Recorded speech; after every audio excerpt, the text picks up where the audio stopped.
You don't believe in ghost stories. Not really. But this one stays with you because it was told to you as truth. Not from a stranger, from your friend's grandmother. And she never laughed when she told it. This happened in the 1970s at one of the hospitals in Fiji. You imagine the hospital the way it must have been back then. Long, open corridors, ceiling fans turning slowly in the humid air, the smell of antiseptic barely masking the scent of the tropics outside. Nights were quieter then. Fewer machines. More shadows. You're working the late shift. It's past midnight. Most patients are asleep. The ward lights are dimmed. You make your rounds with the medication tray, checking names carefully, one bed at a time. You stop at the first patient. He looks up at you, confused. "Nurse," he says gently, "but I already got my medicine." You smile politely. "That's not possible. I'm just starting my round." He shakes his head. "No, a nurse came earlier. She gave it to me herself." You check the chart. No signature.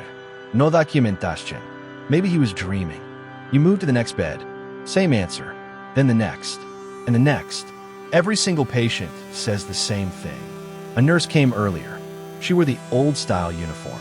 White dress. White cap. Soft-spoken. Calm. Some even describe her face. Pale.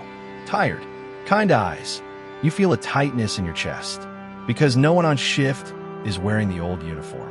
No one has worn that uniform in years. You check with the other nurses. No one started rounds early. No one covered your ward. But this isn't the first time it's happened. The older staff don't look surprised. They just go quiet. Eventually, someone pulls you aside. "There's something you should know," they say. Back in 1950s, a young nurse worked in that same hospital. She was dedicated, quiet, kept to herself. No one knows exactly what troubled her. But one night, after her shift ended, she never went home. They found her in one of the empty rooms.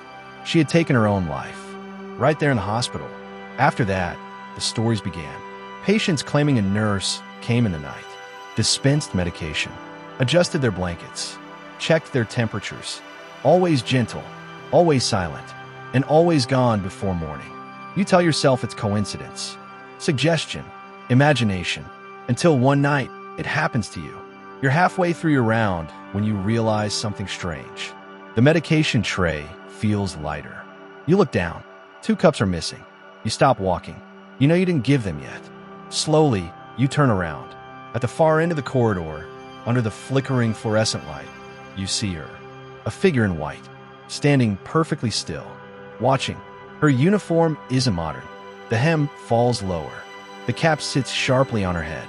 You can't see her face clearly, but you feel her eyes on you. There's no anger, no threat, just presence. You try to speak, but your throat tightens.